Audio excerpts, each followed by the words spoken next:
Bismillahirrahmanirrahim. Assalamualaikum warahmatullahi wabarakatuh. So, in this video, we're going to discuss the next topic, which is the Keynesian macroeconomics 2. So, basically, in this topic, we're going to look at the monetary side. Okay.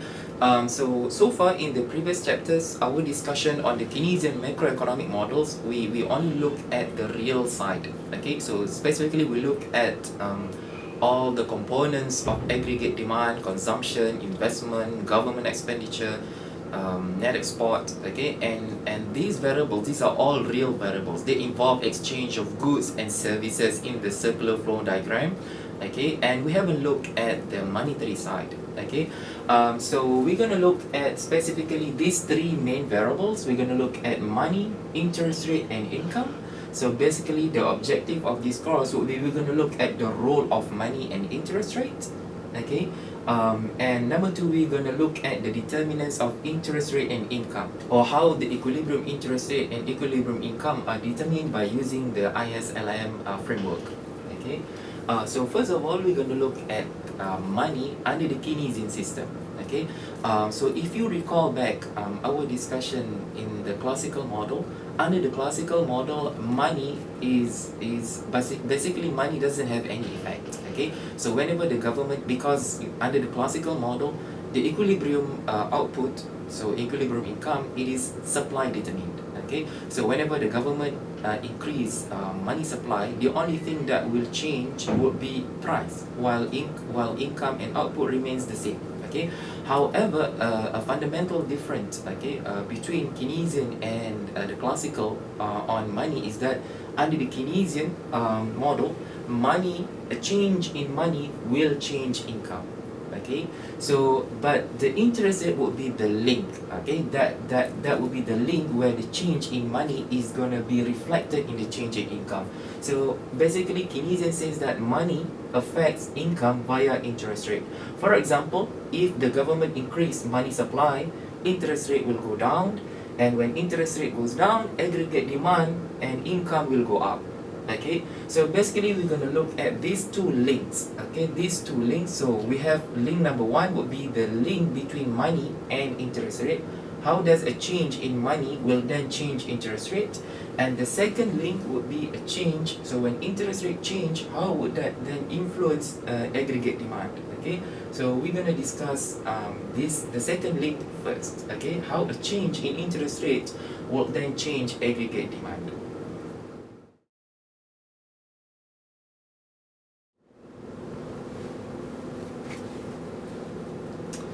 Okay, so now we're going to look at the relationship, the link between interest rate and aggregate demand. So bear in mind that under the Keynesian system, under the Keynesian model, a change in money will eventually affect income via interest rate. Okay, so this is totally opposite of what the classical economist has been saying before.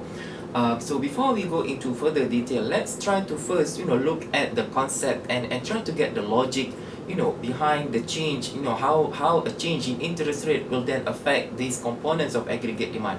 So the first one would be investment. A change in interest rate will affect business investment, okay, the first component under investment. So there are several types of investment. So the first one would be business investment. This is the investment decision made by firms in the market. So, and we know that this investment, the business investment, is a negative function of interest rate. Why? Because firms, they look at interest rate kind of the a cost of investment. So whenever interest rate goes up, now it's becoming more expensive for firms to implement their investment project. It becomes less profitable. Like it's becoming more expensive. So as interest rate goes up, investment will go down. Okay. And the second one would be the residential construction. So these are construction of housing. So we could see that the residential construction is also negatively affected by interest rate. Whenever interest rate goes up, so the residential construction will go down. The investment for residential construction will have to go down because now more expensive for developers to build new houses and more expensive for household to get finance in order to buy new houses. Okay. A second component of aggregate demand that will be affected by interest rate is a portion of consumption, okay? especially spending of household on durable goods. Okay, so for example, durable goods are goods that have a very long life. Okay, like automobiles, cars. So most of the time, household, whenever they want to buy durable goods, they will have to borrow money from financial institutions. Okay, to buy cars, household will have to borrow money. So if interest rate goes up, now it's becoming more expensive for household to buy cars. Okay, so again, a negative relationship between interest rate and this portion of consumption. Okay, it's not total consumption, but part of consumption household they would spend on durable goods. Okay, and the last one would be government expenditure, government spending. So far we know that government spending is exogenous. It is being determined by the government. So when we mention exogenous, so we are basically referring to the federal government. Okay, a central government that that have total control of this fiscal policy. However, we know that in a country there are several different layers of government. Those lower levels of government, such as the state governments and local governments like the city councils, municipal councils, sometimes they will also borrow money from the public by issuing bonds. And because they are lower levels of government, they don't have total control on the fiscal and monetary policies in the country. So they will also be affected by interest rate.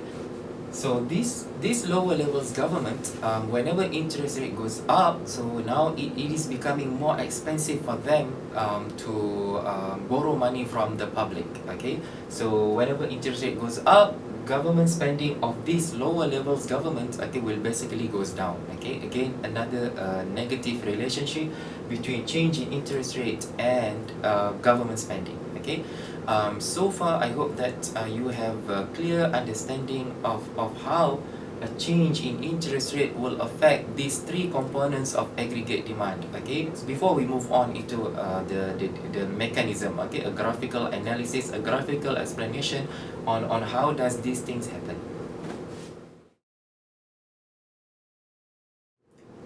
Okay, now let's say we want to draw the relationship between the interest rate and investment in the aggregate expenditure framework, where we have the three components of aggregate expenditure on the vertical axis, and we have aggregate demand, aggregate output, aggregate expenditure on the horizontal axis. Okay, and this is the 45-degree line. And we know that because of marginal propensity to consume, okay, is going to cause the slope of the aggregate expenditure function is less than 1, so which means that it will be flatter than the 45-degree line because marginal propensity to consume is less than 1. Okay, so we're going to have something that looks like this. Okay, so this is E0, which equals to C plus I0 plus G0.